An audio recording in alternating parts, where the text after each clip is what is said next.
नमस्कार दोस्तों, स्वागत है आपका हमारे प्लेटफॉर्म द लाइसेम पर। जैसा कि आप जानते हैं कि हमारा प्लेटफॉर्म समर्पित है शैक्षणिक उद्देश्यों के लिए और हम यूपीएससी, स्टेट पीसीएस और यूजीसी नेट जेआरएफ की प्रतियोगी परीक्षाओं में आपका मार्गदर्शन कर रहे हैं।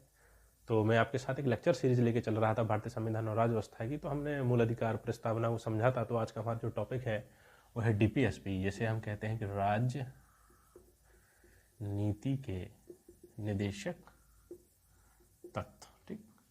तो आज हम इस विषय पर चर्चा करेंगे। आज डीपीएसपी पर है, directive principles of state policy पर चर्चा करेंगे और व्यापक और विस्तृत चर्चा करेंगे इस पर। तो आइए हम शुरू करते हैं आज का लेक्चर और हम डीपीएसपी को कुछ बिंदुओं के माध्यम से समझने का प्रयास करेंगे कि डीपीएसपी क्या है। सबसे पहले हम समझेंगे कि इसके संवैधानिक प्रावधान क्या है। संवैधानिक प्रावधान, ठीक है। फिर हम देखेंगे कि इसका अर्थ क्या है डीपीएसपी का। फिर हम इसकी प्रकृति देखेंगे। फिर हम देखेंगे कि डीपीएसपी और फंडामेंटल राइट के बीच अंतर क्या है, डिफरेंस क्या है दोनों के बीच। फिर हम देखेंगे कि डीपीएसपी और फंडामेंटल राइट के बीच संबंध क्या है दोनों के बीच। और अंत में हम देखेंगे आधारभूत ढांचा, इसको हम कहते हैं बेसिक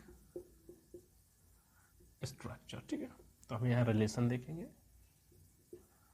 यहाँ डिफरेंस देखेंगे, यहाँ नेचर देखेंगे और ये मीनिंग है, ठीक है। इन बिंदुओं के माध्यम से आज हम directive principles of state policy, राज्य नीति के निर्देशक तत्वों को इसके माध्यम से हम समझेंगे और अवधारणा के स्तर पर हम समझने का प्रयास करेंगे आज। और हम देखेंगे कि कैसे अवधारणा क्या है डीपीएसपी की। और पिछले वर्षों के प्रश्न पत्रों को जब आप जाके देखिए कि क्या क्या पूछे गए हैं, तो अवधारणा के स्तर पर ही सवाल आपसे पूछे जा रहे हैं, फैक्चुअल भी है और अवधारणा के स्तर पर भी है। तो आज हम इसको समझते हैं। तो देखिए, संवैधानिक प्रावधान जो है यह भारतीय संविधान के भाग 4 में दिए गए हैं और अनुच्छेद आपके 36 से 51 तक, ठीक है। तो डीपीएसडी का मतलब है directive principles of state policy, ठीक है। तो ये भारतीय संविधान के भाग 4 और अनुच्छेद 36 से 51 तक दिए गए हैं। तो चूंकि जब हम अनुच्छेदों की बात करेंगे और एक एक अनुच्छेद को समझेंगे, तो एक एक अनुच्छेद के क्रम में हम इसको समझेंगे, लेकिन इस लेक्चर के बाद उसको समझेंगे। अभी हम नहीं देख रहे हैं एक एक अनुच्छेद को, क्योंकि ये जो लेक्चर होगा डीपीएसपी में वो अवधारणा के स्तर पर होगा और इसके बाद जो लेक्चर होगा उसको तथ्य के आधार पर समझेंगे, जैसा कि हम हमेशा से करते हैं। पहले हम अवधारणा समझते हैं और उसके बाद हम तथ्य को समझते हैं, ठीक है। तो देखिए, ये जो संवैधानिक प्रावधान है ये सेकंड लेक्चर में समझेंगे हम, लेकिन उससे पहले हम ये समझेंगे कि क्या होती है ये मूल डीपीएसपी, क्या है, उसकी प्रकृति क्या है, ये सबको समझने का प्रयास करेंगे। तो सबसे पहले देखते हैं कि डीपीएसपी का अर्थ क्या है, मीनिंग क्या है डीपीएसपी का, ठीक है। तो देखिए, डीपीएसपी मतलब directive principle of state policy, मतलब राज्य या राजनीति के निर्देशक तत्व। तो डीपीएसपी का जो मीनिंग है, जो उसका अर्थ है, जो उसका आशय है या तात्पर्य है, वो उसके नाम में ही छुपा हुआ है। कैसे छुपा हुआ है? देखिए, डायरेक्टिव प्रिंसिपल्स हैं किसके लिए? स्टेट पॉलिसी के लिए। अगर स्टेट कोई पॉलिसी का निर्माण कर रहा है तो उस पॉलिसी के लिए क्या प्रिंसिपल्स होंगे, उनके लिए डायरेक्शन कौन दे रहा है? डीपीएसपी दे रहा है। भारतीय संविधान का भाग 4 दे रहा है। भारतीय संविधान का भाग 4 क्या कह रहा है कि राज्य यदि किसी नीति का निर्माण कर रहा है तो उस नीति के निर्माण के लिए जो तत्व होंगे उनके लिए निर्देश कौन दे रहा है? भाग 4 अनुच्छेद 36 से 51 तक। तो डीपीएसपी का आशय क्या हुआ कि जब राज्य या सरकार किसी नीति का निर्माण कर रही है तो उस नीति के निर्माण की दिशा और दशा क्या होगी, उसके लिए सिद्धांत जो है वही डीपीएसपी कहलाते हैं। तो अगर मान लीजिए आप मुख्य परीक्षा का प्रश्न लिख रहे हैं और उसका आंसर लिख रहे हैं उस प्रश्न का, तो डीपीएसपी पर क्या करें? जैसे मैंने आपको बताया था कि हर चैप्टर का आप क्या करेंगे, इंट्रोडक्शन और निष्कर्ष तैयार कर लें। तो डीपीएसपी पर क्या आप भूमिका तैयार कर सकते हैं कि डीपीएसपी जो है क्या है कि एक प्रकार के जो निदेशक सिद्धांत हैं या तत्व हैं जो राज्य की नीति निर्माण के समय राज्य को क्या दिशा और दशा प्रदान करते हैं, ठीक है। तो ये इसका अर्थ है, मतलब कि ऐसे सिद्धांत, ऐसे प्रिंसिपल्स, ऐसे तत्व जो राज्य को नीति निर्माण के समय उसको दिशा और दशा प्रदान करते हैं। मतलब कि यह बताते हैं कि नीति का निर्माण किस प्रकार होना चाहिए, नीति निर्माण का आधार क्या होना चाहिए, या नीति निर्माण का उद्देश्य क्या होना चाहिए, यही डीपीएसपी कहलाते हैं। ठीक है, तो ये अर्थ हुआ डीपीएसपी का। ठीक है, तो हमने संवैधानिक प्रावधान समझा, अर्थ समझा। आप देखते हैं कि प्रकृति कैसी है डीपीएसपी की, प्रकृति, नेचर। देखिए, यह न्यायोचित नहीं है यह। ठीक है, सकारात्मक, यह सकारात्मक है, कल्याणकारी राज्य की स्थापना करते हैं, सामाजिक और आर्थिक लोकतंत्र तथा न्याय को स्थापित करते हैं। ठीक है, तो हम समझते हैं कि कोकिगन का क्या मतलब होता है। देखिए, सबसे पहला है न्यायोचित, जस्टिसिएबल कहते हैं इसको। ठीक है, जस्टिसिएबल। तो देखिए, जब हमने प्रस्तावना की बात की थी तो वहाँ भी यह शब्द आया था, जब हमने मूल अधिकारों की बात की तो वहाँ भी यह शब्द आया, और जब हम डीपीएसपी पढ़ रहे हैं तो भी यह शब्द आया है। तो न्यायोचित हम क्या है कि हम एक तो प्रस्तावना जब हमने पढ़ी तो समझा, मूल अधिकार पढ़ा तो समझा, और हमने क्या बात की थी, जब हमने प्रस्तावना की बात की थी तो हमने कहा था कि प्रस्तावना न्यायोचित नहीं है, जस्टिसिएबल नहीं है। इसका आशय क्या है कि प्रस्तावना में जो लिखा है उसके आधार पर आप सुप्रीम कोर्ट नहीं जा सकते हैं भारत सरकार के खिलाफ। ठीक है, लेकिन मूल अधिकार न्यायोचित है, क्योंकि मूल अधिकारों में जो लिखा गया है, अगर सरकार वैसा करने नहीं कर रही है और वैसा करने से जो लिखा हुआ है आपको रोक रही है सरकार, तो आप उसके खिलाफ न्यायालय जा सकते हैं। जैसे कि अनुच्छेद 19 कह रहा है कि आपको बोलने की आज़ादी होगी, आपको बोलने की स्वतंत्रता होगी, वाक एवं अभिव्यक्ति की स्वतंत्रता होगी, freedom of expression and speech होगा आपको। अगर आप कुछ बात बोलना चाहते हो, सरकार आपको बोलने से रोक रही है, तो आप न्यायालय जा सकते हैं। तो फिर न्यायालय देखेगा कि सरकार रोक रही है तो वो किन आधारों पर रोक रही है। अगर वह आधार युक्त होंगे, रीजनेबल होंगे तो ठीक है, और रीजनेबल नहीं होंगे तो फिर सरकार, सुप्रीम कोर्ट आपको बोलने की आज़ादी दे सकता है। तो इसका आशय क्या हुआ कि मूल अधिकार जो संविधान में लिखे गए हैं, अगर उनके आधार पर जो लिखे गए हैं, सरकार आपको कुछ करने से रोकती है, आपको बोलने से रोकती है, या आपकी आज़ादी को छीनती है, तो आप न्यायालय जाकर उनका संरक्षण मांग सकते हैं। लेकिन जो डीपीएसपी में लिखा गया है, जो 36 से 51 तक डीपीएसपी लिखे गए हैं, उन डीपीएसपी में जो लिखा गया है उसके आधार पर आप सरकार के खिलाफ कोर्ट नहीं जा सकते हैं। मान लीजिए कि डीपीएसपी में लिखा है, जैसे कि एक डीपीएसपी में आया है कि सभी लोगों को काम का अधिकार होगा, और राज्य क्या करेगा, राज्य ऐसा प्रबंध करेगा कि अगर कोई व्यक्ति असहाय है, कोई व्यक्ति बेरोजगार है, काम की स्थिति नहीं है, तो राज्य उसमें उसको सामाजिक सहायता प्रदान करेगा। अब मान लीजिए कि मैं बेरोजगार हूँ, तो मैं कहूँ कि नीति निर्देश तत्व में तो ऐसा लिखा है कि अगर कोई व्यक्ति बेरोजगार है या असहाय हो गया है या कोई व्यक्ति बूढ़ा हो गया है तो उसको सामाजिक सहायता दी जाए। अब मान लीजिए मैं कहूँ कि मैं बेरोजगार हूँ, तो मैं सुप्रीम कोर्ट चला जाऊँ, मैं कहूँ कि नीति निर्देश तत्व में तो ऐसा लिखा है कि सरकार काम करने का अधिकार भी प्रदान करेगी, और साथ ही साथ अगर मैं बेरोजगार हूँ तो बेरोजगारी भत्ता भी देगी, तो सरकार मुझे नहीं दे रही है, तो फिर मैं न्यायालय से कहूँ कि मुझे सरकार से बेरोजगारी भत्ता दिलवाइए, तो न्यायालय ये कहेगा कि नीति निर्देशक तत्व जो है वो न्यायोचित नहीं है, इनके आधारों पर आप सरकार के खिलाफ कोर्ट नहीं जा सकते हैं। तो न्यायोचित होने का यही आशय होता है कि जो प्रावधान संविधान में लिखे हैं, क्या उनके आधारों पर, उन लिखे हुए बिंदुओं के आधार पर, पॉइंट्स के आधार पर आप सरकार के खिलाफ न्यायालय जा सकते हैं, और जा सकते हैं तो आप उनका संरक्षण मांग सकते हैं या नहीं मांग सकते हैं। तो प्रस्तावना में जो लिखा है आप उसके खिलाफ नहीं जा सकते, उसको लेकर सरकार के खिलाफ नहीं जा सकते। मूल अधिकारों में जो लिखा है उसके लेकर आप जा सकते हैं। तो मूल अधिकार न्यायोचित है और प्रस्तावना और डीपीएसपी न्यायोचित नहीं है। तो यही आशय होता है न्यायोचित होने का। ठीक है, न्यायोचित, डीपीएसपी न्यायोचित नहीं है। अब है सकारात्मक, कि डीपीएसपी सकारात्मक है, पॉजिटिव है अपने नेचर में। ठीक है, तो पॉजिटिव होने का क्या आशय है। देखिए, जब हमने मूल अधिकारों की बात की थी तो हमने देखा था कि मूल अधिकार जो है वो राज्य को कार्य करने से रोकते हैं, राज्य को कार्य करने से रोकते हैं, क्योंकि मूल अधिकार हमें किसके विरुद्ध प्राप्त होते हैं, राज्य के विरुद्ध प्राप्त होते हैं। तो मूल अधिकार ये कहते हैं कि राज्य ऐसा ना करे, कैसा ना करे, कि राज्य व्यक्ति की स्वतंत्रताओं का हनन ना करे, राज्य व्यक्ति के अधिकारों का हनन ना करे। और राज्य यदि व्यक्ति के अधिकारों का हनन करता है तो व्यक्ति क्या कर सकता है, सुप्रीम कोर्ट जा सकता है और अपने अधिकारों का संरक्षण मांग सकता है, अपने अधिकारों की सुरक्षा स्थापित कर सकता है। तो मूल अधिकार क्या करते हैं, मूल अधिकार राज्य को कार्य करने से रोकते हैं, इसलिए उसे नकारात्मक कहा जाता है। जैसे कि मुझे बोलने की आज़ादी है, तो राज्य क्या मुझे रोक सकता है बोलने से? मूल अधिकार क्या कह रहे हैं कि नहीं, राज्य आपको बोलने की आज़ादी से नहीं रोक सकता है। मतलब कि मूल अधिकार मुझे तो कार्य करने की आज़ादी दे रहे हैं, लेकिन राज्य को रोक रहे हैं कि आप ऐसा नहीं कर सकते। जब आप मूल अधिकारों की पूरी प्रकृति देखो तो वो क्या कर रहे हैं, राज्य को रोक रहे हैं कि आप ऐसा नहीं कर सकते, आप ऐसा नहीं कर सकते, आप ऐसा नहीं कर सकते। तो मूल अधिकार राज्य को कार्य करने से रोकते हैं और उसके कार्य क्षेत्र को सीमित करते हैं।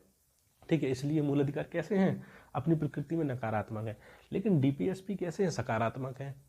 और जब वो नकारात्मक है सकारात्मक है तो इसका अर्थ है उसका उल्टा कर दीजिए, मतलब कि डीपीएसपी राज्य को कार्य करने का अधिकार देते हैं, राज्य को ऐसे सिद्धांत प्रदान कर रहे हैं, ऐसे निर्देशक तत्व प्रदान कर रहे हैं डीपीएसपी, जिससे कि राज्य कार्य कर सके। जैसे डीपीएसपी में लिखा है कि राज्य क्या करेगा, राज्य जो हमारे देश का भौतिक संसाधन है उनका समाज में वितरण करेगा, राज्य धन का संकेंद्रण नहीं होने देगा, राज्य पर्यावरण का संरक्षण करेगा, राज्य गाय बछड़ों का संरक्षण करेगा, राज्य जो है कि मदिरा को निषेध करेगा, ठीक है, बालकों के स्वास्थ्य के लिए कार्य करेगा, महिलाओं के लिए, बूढ़ों के लिए, बहुत सारी ऐसी चीजें लिखी हैं। तो इनका आशय क्या है कि निदेशक तत्व राज्य को कार्य करने के लिए कार्यक्षेत्र उपलब्ध कर रहे हैं, इसलिए इन्हें सकारात्मक कहा जाता है। ठीक है, मतलब मूल अधिकार राज्य को कार्य करने से रोक रहे हैं इसलिए वो नकारात्मक है, लेकिन डीपीएसपी राज्य को कार्य करने के लिए कार्यक्षेत्र प्रदान कर रहे हैं इसलिए वो सकारात्मक है। ठीक है, मतलब कि मूल अधिकार क्या कर रहे हैं, राज्य के कार्य क्षेत्र को, ठीक है, राज्य के कार्य क्षेत्र को कम कर रहे हैं, और डीपीएसपी क्या कर रहे हैं कि राज्य को कार्य क्षेत्र प्रदान कर रहे हैं ताकि राज्य कार्य कर सके। तो मूल अधिकार न्यायोचित है लेकिन डीपीएसपी न्यायोचित नहीं है, मूल अधिकार नकारात्मक है जबकि डीपीएसपी सकारात्मक है। अब देखिए कल्याणकारी राज्य क्या होता है, डीपीएसपी क्या कर रहे हैं, कल्याणकारी राज्य की स्थापना कर रहे हैं। ठीक है, अब थोड़ा सा समझते हैं कल्याणकारी राज्य क्या होता है, इसको मैं बाद में लिख दूंगा। ठीक है, देखिए राज्य जो है वो 3 प्रकार का होता है। ठीक है, एक तो पूंजीवादी राज्य होता है, इसको आप लिबरल भी कहते हैं, कैपिटलिस्ट। एक होता है समाजवादी राज्य, सोशलिस्ट, और एक होता है कल्याणकारी, इसको कहते हैं वेल फेयर।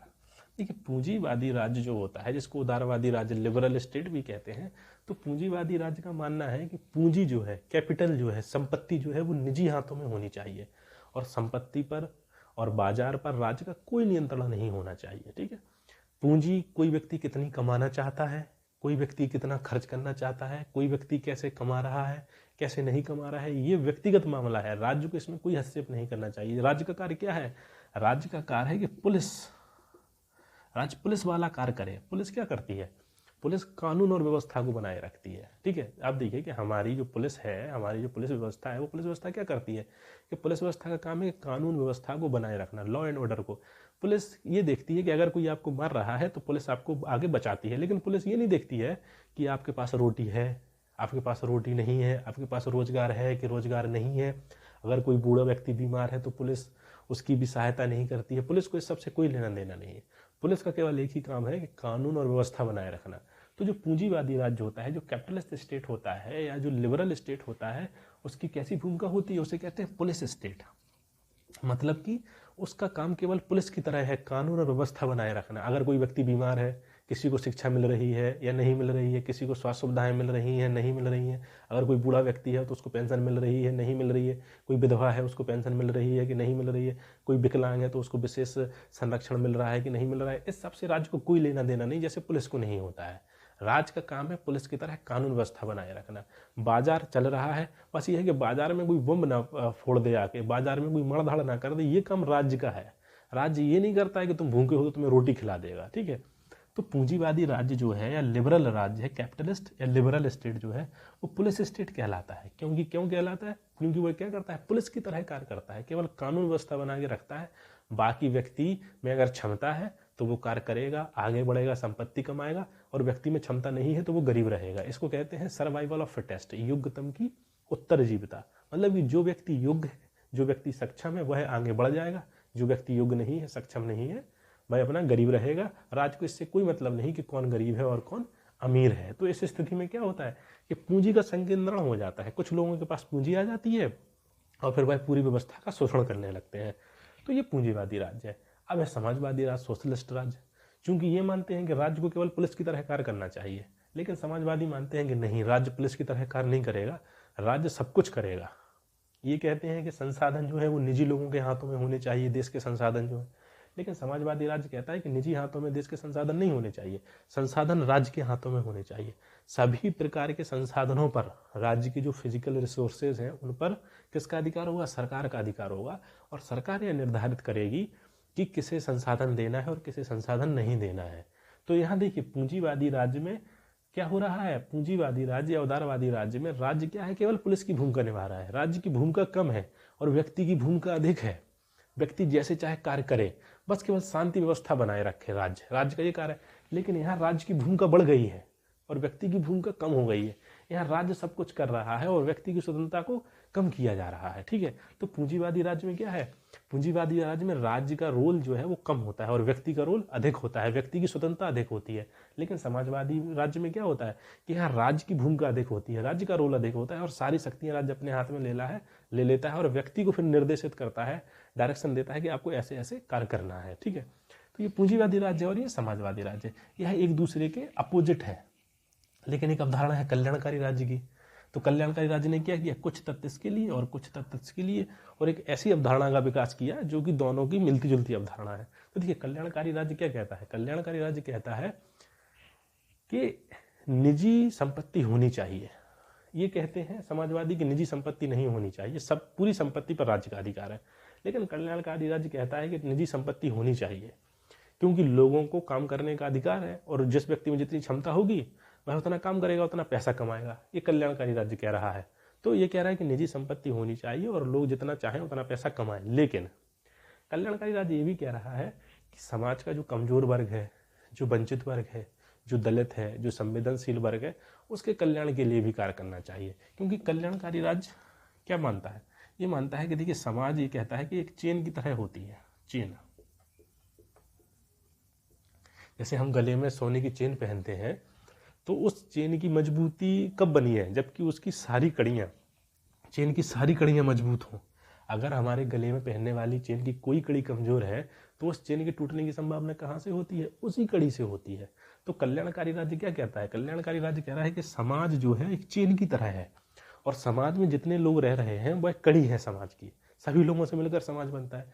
अगर समाज की कोई भी एक कड़ी अर्थात समाज का कोई भी एक व्यक्ति अगर कमजोर है, उसके पास बीमार है, पैसा नहीं है, कुछ दिक्कत है, तो समाज वहाँ से टूट सकता है। इसलिए कल्याणकारी राज्य क्या कहता है कि निजी संपत्ति जो लोग कमा रहे हैं ठीक है, लेकिन समाज में जो कमजोर लोग हैं, जो वंचित लोग हैं, जैसे कि महिलाएं हैं, बच्चे हैं, विकलांग हैं, विधवाएं हैं, बूढ़े हैं, बेरोजगार लोग हैं, उनके लिए भी राज्य कार्य करेगा। ठीक है, देखिए तो यहाँ से क्या लिया, यहाँ से निजी संपत्ति की अवधारणा ली कल्याणकारी राज्य ने और यहाँ से कल्याण की अवधारणा ली और क्या किया कि एक ऐसे राज्य का निर्माण किया जहाँ निजी संपत्ति होगी और राज्य पुलिस का काम तो करेगा ही करेगा, साथ ही साथ राज्य यही भी देखेगा कि समाज का जो कमजोर वर्ग है, समाज का जो वंचित वर्ग है और समाज का जो दलित वर्ग है, संवेदनशील वर्ग है, उसके कल्याण के लिए भी कार्य करेगा। जैसे भारत में कल्याणकारी राज्य अपनाया गया है। तो आप देखिए कि कानून व्यवस्था तो हमारी है ही, लेकिन राज्य क्या भी देखता है, राज्य यह भी देखता है कि अगर कोई व्यक्ति बेरोजगार है तो राज्य रोजगार उपलब्ध कराता है। देखिए आज लगातार रोजगार के लिए आंदोलन छात्र कर रहे हैं, तो हम राज्य से मांग कर सकते हैं कि हमें आप रोजगार दीजिए क्योंकि कल्याणकारी राज्य है।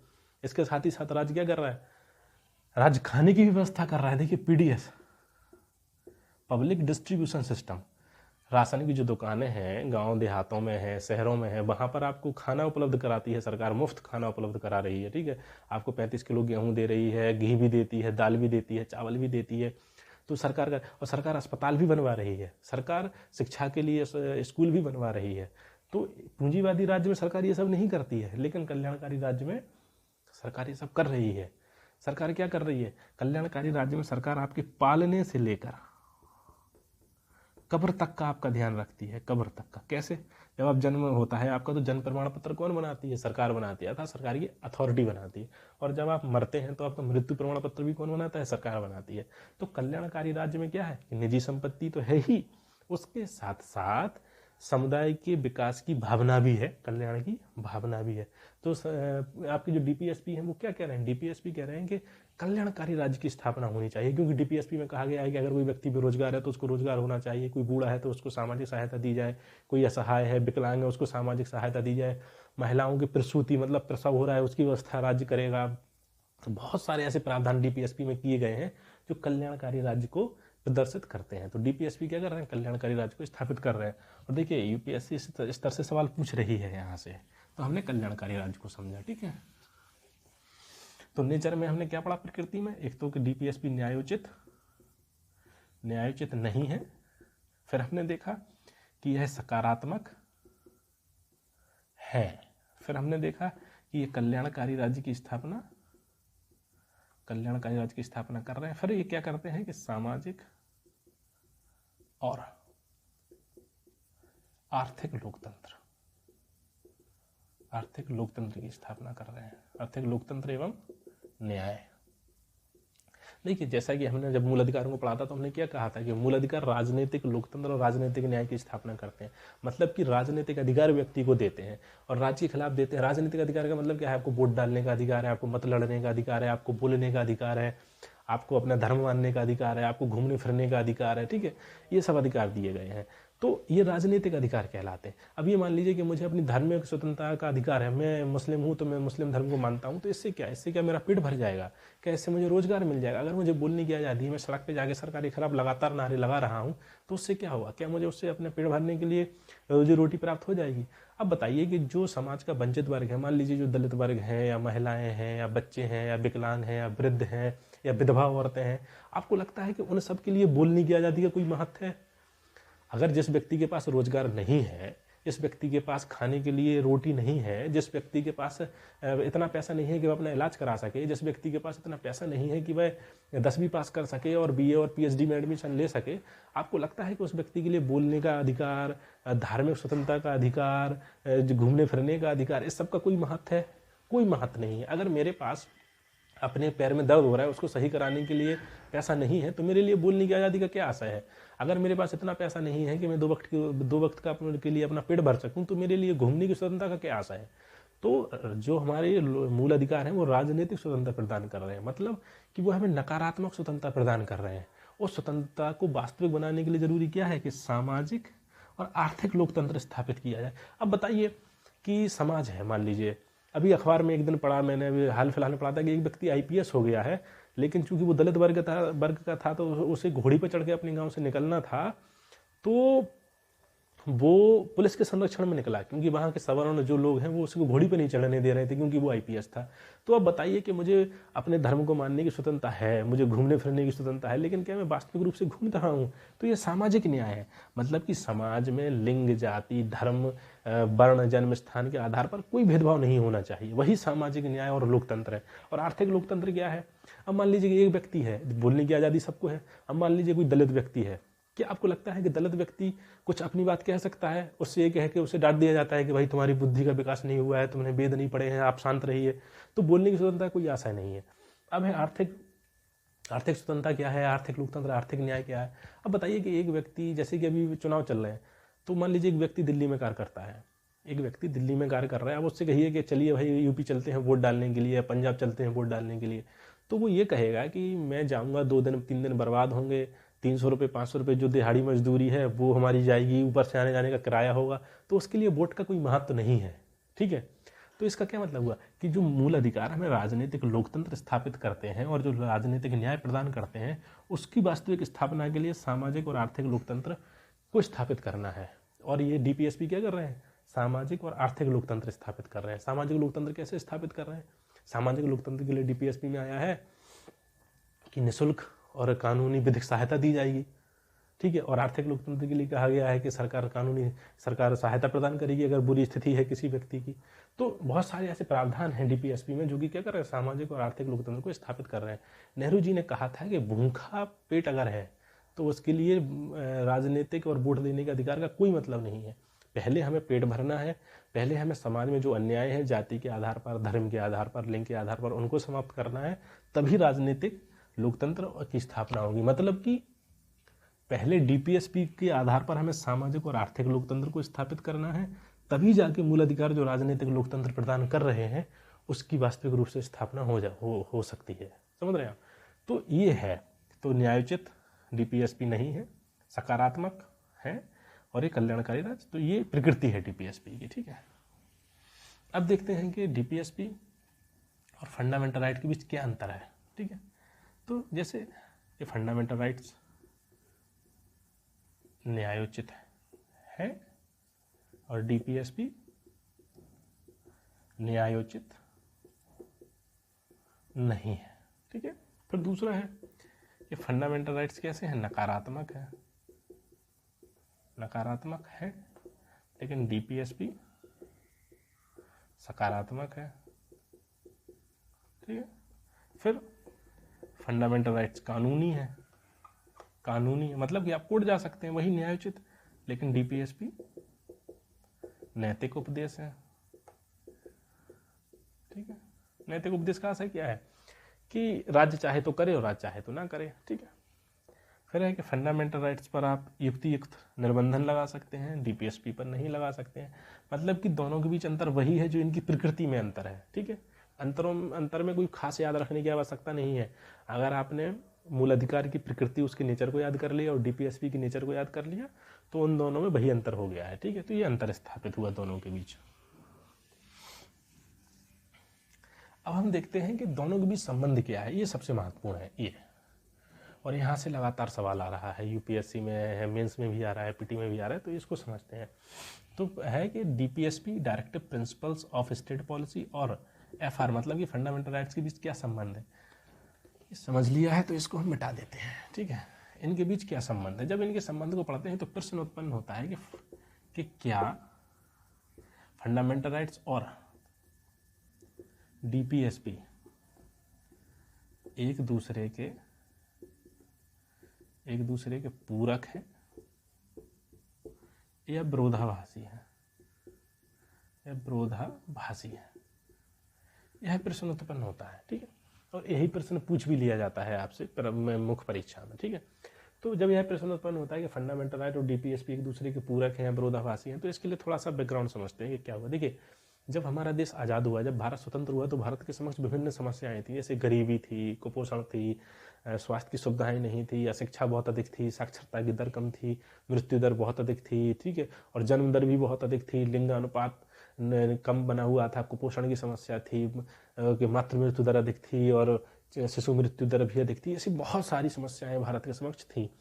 ये समस्याएं थी तो भारत सरकार को क्या करना था, इन समस्याओं को दूर करना था। और इन समस्याओं को दूर कैसे किया जा सकता था, नीति निर्देशक तत्वों को लागू करके ही दूर किया जा सकता था, क्योंकि नीति निर्देशक तत्व ही वह सिद्धांत हैं जो भारत में कल्याणकारी राज्य की स्थापना कर रहे हैं, जो सामाजिक और आर्थिक लोकतंत्र की स्थापना कर रहे हैं, क्योंकि नीति निर्देशक तत्वों में ही वह प्रावधान दिए गए हैं जिनके आधार पर इन समस्याओं को दूर किया जा सकता था। तो जब भारत स्वतंत्र हुआ, भारत के समक्ष यह सारी समस्याएं थी, तो भारत की सरकार ने क्या किया कि नीति निर्देशक तत्वों को लागू करके इन समस्याओं के समाधान का प्रयास किया। क्योंकि अब देखिए कि जब हम आज़ाद हुए तो ये समस्याएं थी एक तरफ हमारे पास, और दूसरी तरफ स्थिति क्या थी कि जो राजा थे, महाराजा थे, नवाब थे, उनके पास 100 एकड़, हजार एकड़ जमीनें थी। मतलब वो क्या किए हुए थे, संपत्ति पर कब्जा किए हुए थे।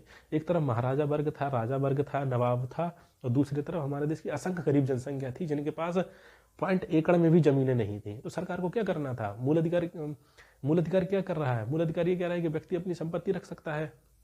मैंने आपको क्या बताया था जब मूल अधिकार पढ़ाया था कि संपत्ति का अधिकार जो अनुच्छेद 31 में दिया गया है वो 1978 में हटाया गया, उसके पहले तो वह मूल अधिकार था, ठीक है। तो एक तो वो मूल अधिकार था, और दूसरी स्थिति क्या थी कि डीपीएसपी को लागू करना था।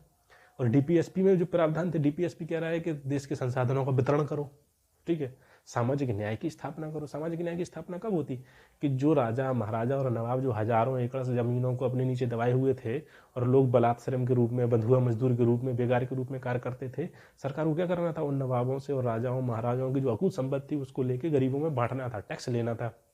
जब सरकार ने राजा और महाराजाओं से टैक्स लेना शुरू किया तो राजा महाराजाओं को लगा कि यार ये क्या हो रहा है, ये तो हमारी संपत्ति का हनन हो रहा है। और चूंकि संपत्ति भारतीय संविधान के अनुच्छेद 31 में मूल अधिकार के रूप में था, संपत्ति को अर्जन करना, उसको रखना, ये सब मूल अधिकार था। तो यहाँ से विवाद उत्पन्न हुआ, क्योंकि भारत सरकार क्या कर रही थी, भारत सरकार डीपीएसपी के माध्यम से, directive principle of state policy मतलब राजनीति के निर्देशक तत्वों के माध्यम से कल्याणकारी राज्य की स्थापना करना चाहती थी, सामाजिक और आर्थिक न्याय, लोकतंत्र और स्वतंत्रता की स्थापना करना चाहती थी। लेकिन उसके समक्ष बाधा क्या उत्पन्न हो रही थी, बाधा उत्पन्न ये हो रही थी कि सरकार जो चूंकि जमीनें लेकर गरीबों में बांटना चाहती थी, तो जो राजा महाराजा थे और जो नवाब थे उनकी संपत्ति छीनी जा रही थी, राष्ट्रीयकरण किया जा रहा था, नेशनलाइजेशन किया जा रहा था चीज़ों का। तो चूंकि संपत्ति एक मूल अधिकार थी, तो वो संपत्ति मूल अधिकार होने के कारण मामला सुप्रीम कोर्ट पहुंचने लगा, क्योंकि सरकार एक तरफ संपत्ति छीन रही थी, तो जो बड़े बड़े संपत्तिशाली व्यक्ति थे, बड़े बड़े राजा महाराजा नवाब थे, वह सुप्रीम कोर्ट गए। और यहाँ से विवाद उत्पन्न हुआ कि फंडामेंटल राइट्स या मूल अधिकार, क्योंकि सरकार क्या कर रही थी, फिर से समझिए, सरकार क्या कर रही थी, सरकार डीपीएसपी मतलब कि राजनीति के निर्देशक तत्वों को लागू कर रही थी, और सरकार ये चाहती थी कि डीपीएसपी को लागू किया जाए। तो डीपीएसपी को जब सरकार लागू कर रही थी वहाँ फंडामेंटल राइट से क्या टकराव उत्पन्न हुआ, क्योंकि सरकार को क्या करना था, सरकार को ये करना था कि जिनके पास ज़्यादा संपत्ति उनकी संपत्ति लेकर गरीबों में बांटनी थी, टैक्स लगाकर गरीबों में बांटना था। लेकिन जो बड़े जमींदार थे, जो राजा महाराजा और नवाब थे, वह अपनी संपत्ति देना नहीं चाहते थे, और संपत्ति चूंकि एक मूल अधिकार था, तो यहाँ से विवाद उत्पन्न हुआ। जब सरकार ने भूमि अधिग्रहण, भूमि सुधार कानून या भूमि अधिग्रहण जो कानून बनाए, तो उससे बड़ी समस्या उत्पन्न हुई, टकराव उत्पन्न हुआ। तो कुछ लोग सुप्रीम कोर्ट पहुंचे। तो पहला मामला जो आया वो चंपाकम दोराई और मद्रास राज्य। चंपाकम दोराई एक व्यक्ति थे, बना मद्रास राज्य के मामले में पहला मामला सुप्रीम कोर्ट पहुंचा। और इस मामले में कहा गया कि सरकार जो डीपीएसपी को लागू कर रही है और डीपीएसपी को लागू करते जो मूल अधिकारों को कम कर रही है, तो क्या सरकार ऐसा कर सकती है? लोगों ने अपनी संपत्ति की रक्षा के लिए सुप्रीम कोर्ट पहुंच के यह बात रखी। तो बात क्या उठी कि फंडामेंटल राइट्स को कम किया जा सकता है डीपीएसपी को लागू करने के लिए। ठीक है, तो इस केस में चंपाकम दोराई में जब ये मामला सुप्रीम कोर्ट के सामने आया तो सुप्रीम कोर्ट ने कहा कि नहीं, फंडामेंटल राइट्स जो है वो प्राथमिक हैं और सरकार डीपीएसपी को लागू करने के लिए फंडामेंटल राइट्स को कम नहीं कर सकती। अर्थात चूंकि संपत्ति का अधिकार अनुच्छेद 31 में एक मूल अधिकार था, तो कहा कि संपत्ति के अधिकार को ऐसे कम नहीं किया जा सकता, ऐसे नहीं छीन सकती है सरकार। अब सरकार के समक्ष समस्या उत्पन्न हुई, क्योंकि सरकार को डीपीएसपी लागू करनी थी, कल्याणकारी राज्य की स्थापना करनी थी, संपत्ति लेके गरीबों में बांटनी थी, नेशनलाइजेशन करना था, राजाओं महाराजाओं की संपत्ति लेके उसको राज्य के अधीन करना था, फिर गरीबों में बांटना था। तो सरकार के समक्ष समस्या उत्पन्न हुई, क्योंकि यहाँ मूल अधिकार प्राथमिक हो गए। तो फिर सरकार ने क्या किया? प्रथम संविधान संशोधन किया।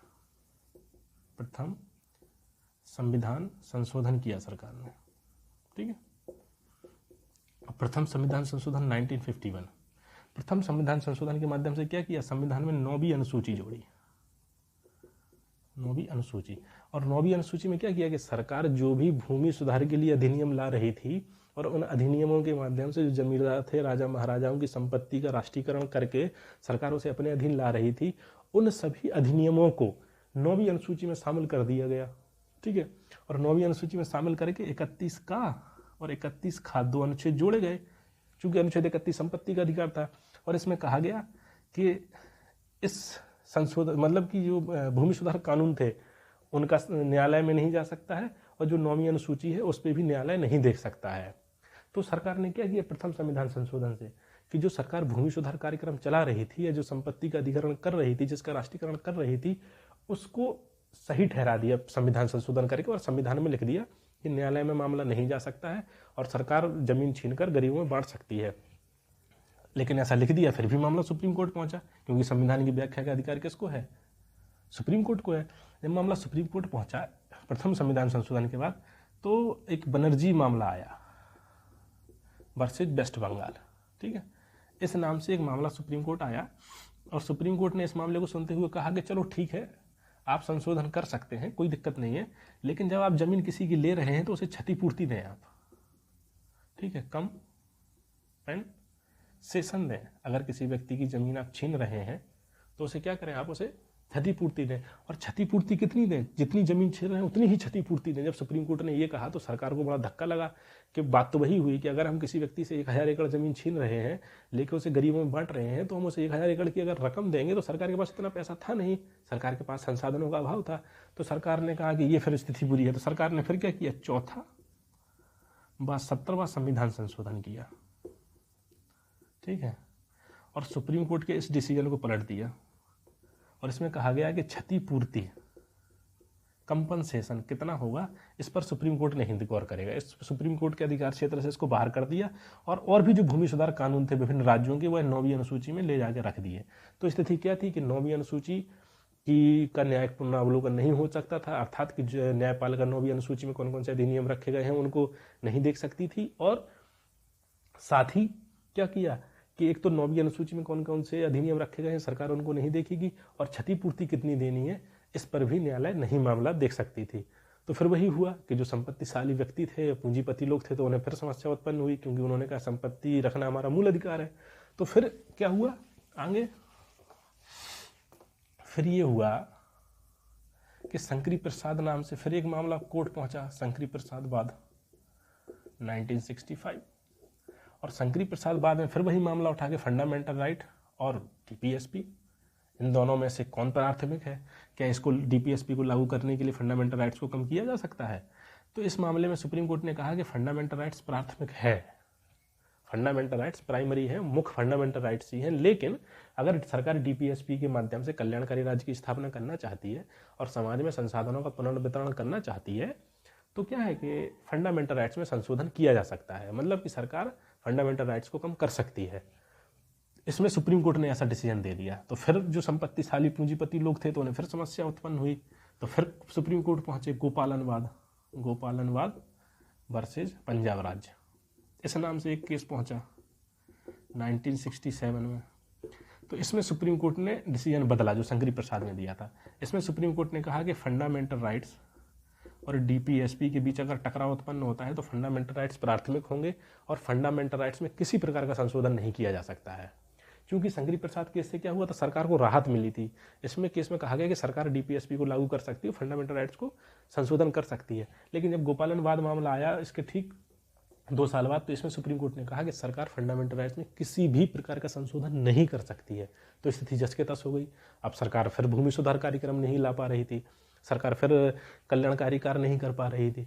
तो इस केस के बाद सरकार ने फिर वही किया कि 24वां व 25वां संविधान संशोधन कर दिया। ठीक, और 24वें संविधान संशोधन से क्या कहा गया, इसमें कहा गया कि संसद को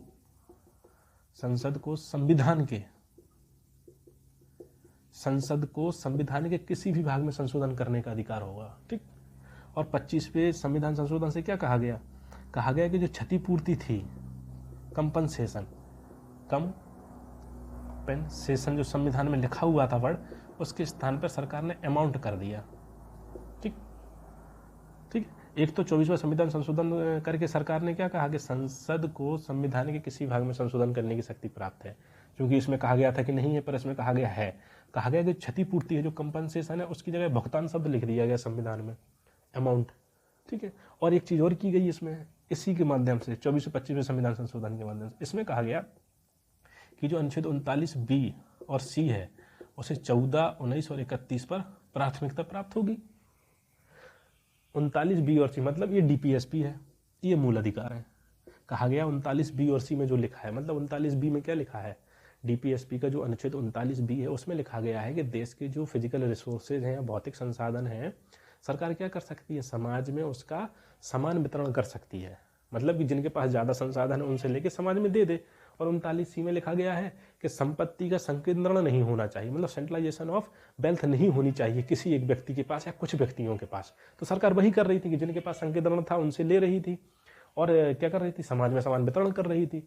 तो इसके आधार पर सरकार जो कार्य कर रही थी 39B की, वो 14, 19 और 31 में कहा गया कि संपत्ति का अधिकार है। तो फिर सरकार किसी से संपत्ति कैसे छीन सकती है।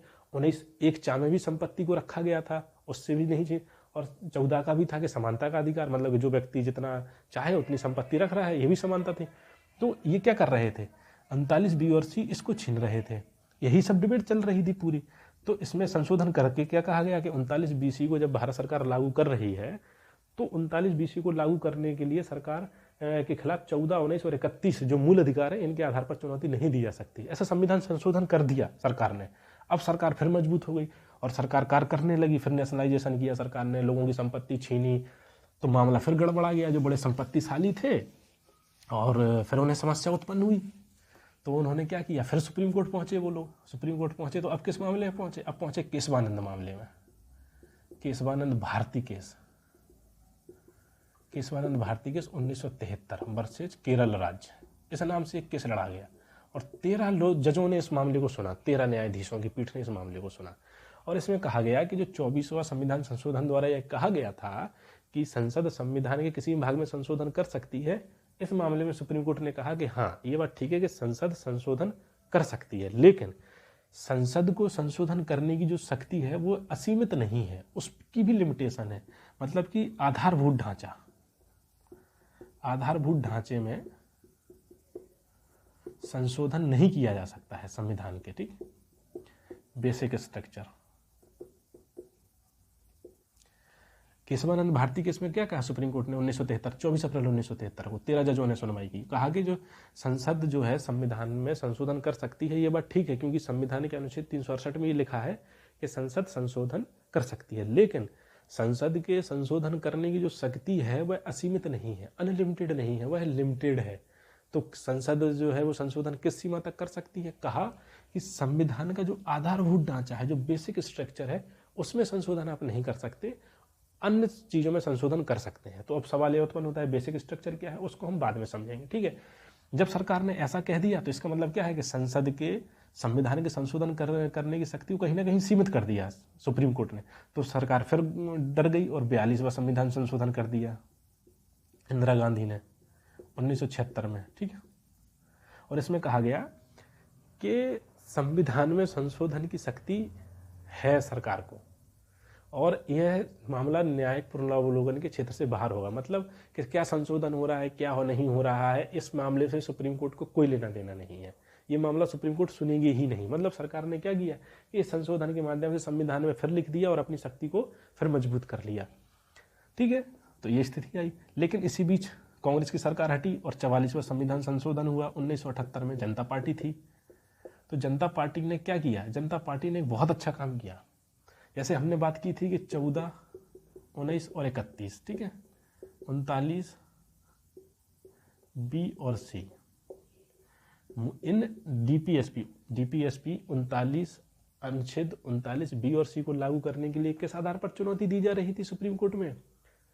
अनुच्छेद 31 क्योंकि संपत्ति रखना मूल अधिकार था, अनुच्छेद 19 का 1 उसमें भी संपत्ति व्यक्ति रख सकता था, और समानता का अधिकार। तो जब जनता पार्टी आई 1977 में आई, 1978 में जनता पार्टी ने क्या किया? 44वां संविधान संशोधन किया। और जो संविधान में संशोधन क्या किया कि जो अनुच्छेद 31 था और 19 1 का 4 जहां संपत्ति का अधिकार लिखा था और 31 में भी लिखा था, इसको हटा दिया, इसको समाप्त कर दिया। कहा संपत्ति रखना, अब संपत्ति रखना जो है वो मूल अधिकार नहीं है, ठीक। संपत्ति रखना मूल अधिकार नहीं है। और संपत्ति के अधिकार को कहाँ ले जा दिया? भाग 12 में अनुच्छेद 301 में काम में रख दिया और कहा संपत्ति जो है विधिक अधिकार है, लीगल राइट्स है, और सरकार मामूली से अधिनियम के माध्यम से आपकी संपत्ति छीन सकती है। और 19 1 को भी समाप्त कर दिया। तो जो लड़ाई थी, क्योंकि लड़ाई क्यों हो रही थी? क्योंकि सरकार अनुच्छेद 39 बी और सी जो कहते हैं कि सरकार संपत्ति का वितरण कर सकती है और धन के संकेतन को रोक सकती है, सरकार 39 बी और सी को लागू कर रही थी। तो जो लागू करती थी तो उसको किस आधार पर चुनौती दी जाती थी? अनुच्छेद 31, 19 और 14, 31 में लिखा था कि संपत्ति मूल अधिकार है। तो जनता पार्टी ने क्या किया कि इसको ही हटा दिया, संपत्ति को मूल अधिकार से ही हटा दिया, लड़ाई की जड़ ही खत्म कर दी पूरी। कहा कि जब मूल अधिकार ही ने कह रहे ना रहेगा बांस ना बजेगी बांसुरी। उन्होंने कहा जब संपत्ति रखना मूल अधिकार ही नहीं रहेगा तो फिर लड़ाई ही कैसी? 39 बी और सी को चाहे तो सरकार लागू करे, जब संपत्ति मूल अधिकार ही नहीं है तो फिर लड़ाई की जड़ ही खत्म हो गई। तो जनता पार्टी ने लड़ाई की जड़ ही खत्म कर दी, जो अभी तक चली आ रही थी, जो मैं समझा रहा था आपको, ठीक है। तो फिर इसके बाद फिर मामला गड़बड़ाया। जो संपत्तिशाली व्यक्ति थे उन्होंने कहा संपत्ति को मूल अधिकार से कैसे हटाया जा सकता है? संपत्ति रखना 1978 तक, 1978 तक संपत्ति रखना मूल अधिकार था। जनता पार्टी ने 44वां संविधान संशोधन करके संपत्ति रखना मूल अधिकार जो था उसको हटा के उसको विधिक अधिकार बना दिया। तो फिर संपत्तिशाली जो व्यक्ति थे उन्होंने कहा यार ये क्या, हमारी संपत्ति तुम छीन लोगे हमसे, हम तो बहुत बेकार हो जाएगा, क्योंकि संपत्ति तो रखना अधिकार था हमारा और आपने उसको खत्म कर दिया। तो मामला फिर सुप्रीम कोर्ट पहुंचा और मिनर्वा मिल मामले में सुनवाई हुई। मिनर्वा मिल 1980, 1978 में था और 1980 में सुनवाई हुई कि जो 44वां संविधान संशोधन हुआ है जिसके माध्यम से संपत्ति को मूल अधिकार से हटाकर विधिक अधिकार बना दिया है, क्या ये बात सही है? तो सुप्रीम कोर्ट ने कहा कि हाँ ये बात सही है, ऐसा ठीक है, कोई दिक्कत नहीं है, ऐसा होना चाहिए। और सुप्रीम कोर्ट ने कहा इसमें सुनवाई करते हुए कि डीपीएसपी और फंडामेंटल राइट्स एक दूसरे के पूरक हैं, एक दूसरे के पूरक हैं, विरोधाभासी नहीं है, जो सवाल हमने सबसे शुरू में किया था।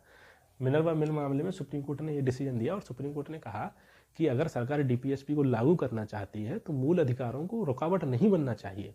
मूल अधिकारों को डीपीएसपी के लागू होते समय क्या करना चाहिए? उसके पूरक के रूप में कार्य करना चाहिए। और डीपीएसपी के माध्यम से ऐसा भी नहीं होना चाहिए कि सरकार डीपीएसपी लागू करने के नाम पे मूल अधिकारों को छीने। मतलब कि ऐसा नहीं है। सुप्रीम कोर्ट ने कहा कि जो लड़ाई अभी तक की चली आ रही है भाई ऐसा नहीं है कि एक दूसरे के विरोधी हैं, यह एक दूसरे के पूरक हैं।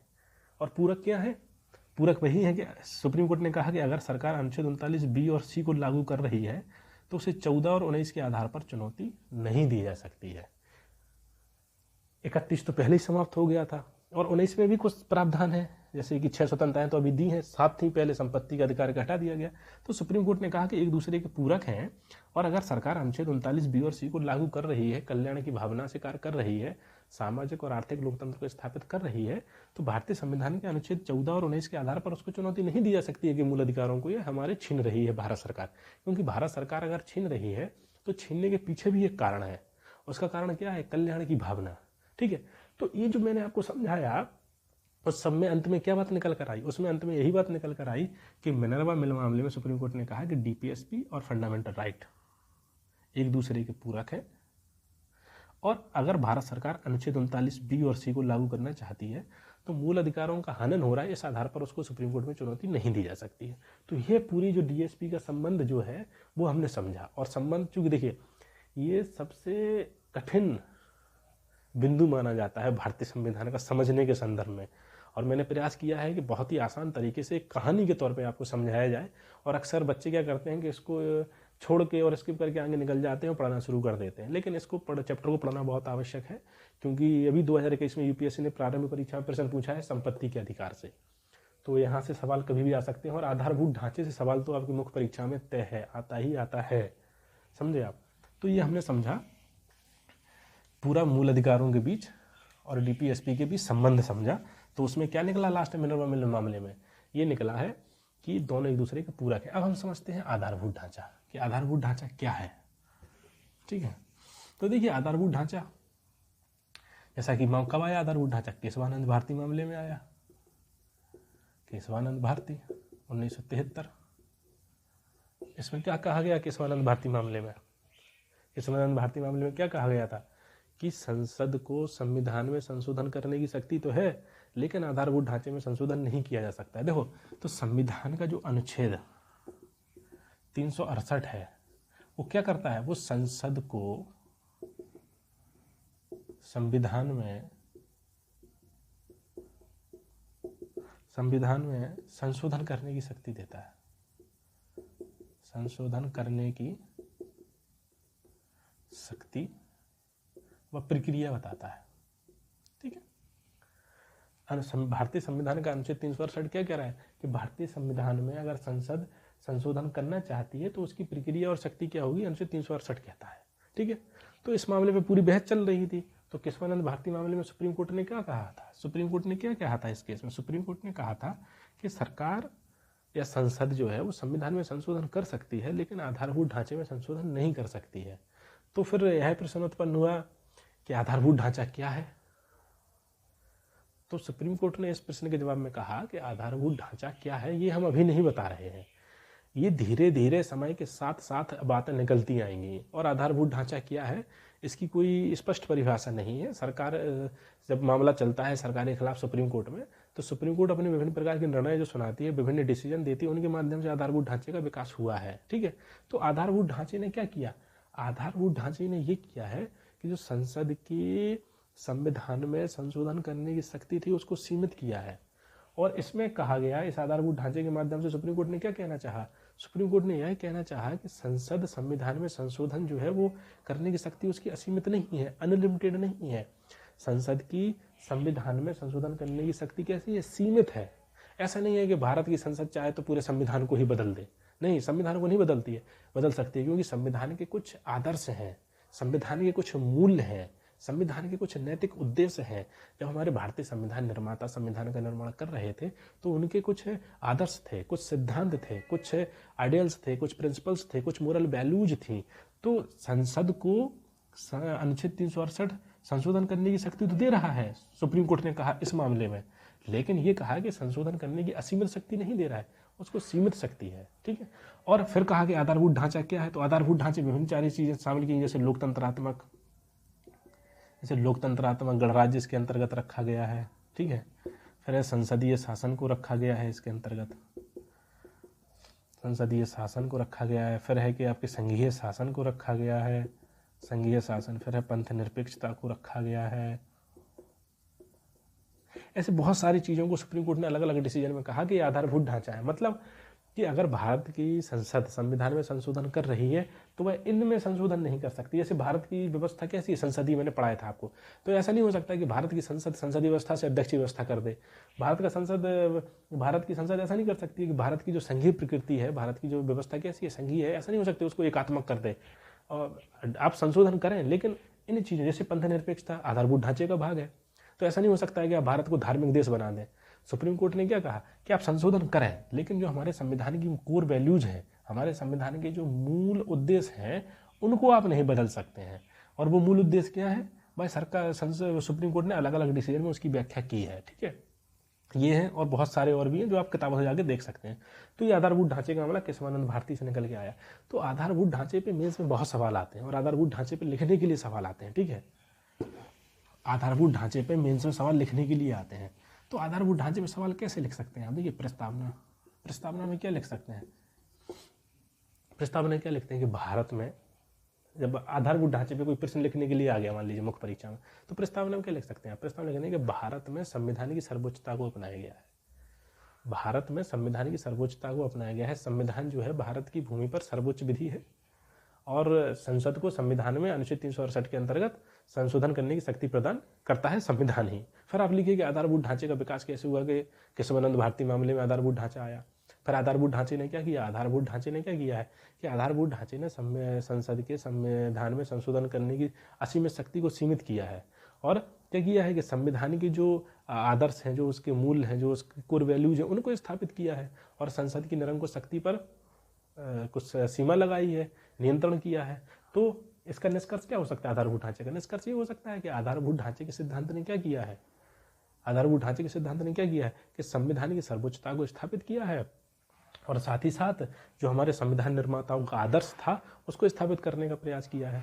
तो ये आधारभूत ढांचे से सवाल आते रहते हैं। तो आप एक इंट्रोडक्शन और एक निष्कर्ष तैयार कर लें, बाकी मेन बॉडी में क्या प्रश्न आ रहा है उसके हिसाब से बदलाव कर सकते हैं। ठीक है, तो देखिए आज हमने डीपीएसपी को बहुत ही बेसिक और कंसेप्चुअल रूप से समझा। पहले हमने समझा कि डीपीएसपी का संवैधानिक प्रावधान क्या है, फिर उनका अर्थ देखा, फिर हमने देखा कि उनकी प्रकृति कैसी है, फिर उसके बाद हमने देखा कि दोनों में क्या अंतर है डीपीएसपी और फंडामेंटल राइट्स में, फिर हमने देखा कि दोनों के बीच क्या संबंध है और आधारभूत ढांचे को समझा। तो हमारा जो एक लेक्चर और होगा उसके बाद डीपीएसपी खत्म हो जाएगा, उसमें हम तथ्य के आधार पर, फैक्ट के आधार पर डीपीएसपी को देखेंगे। तो ये अवधारणा के रूप में हमने डीपीएसपी को समझा है। तो आप हमारे साथ पढ़ते रहिए, जुड़े रहिए और उज्जवल भविष्य का निर्माण करिए। धन्यवाद।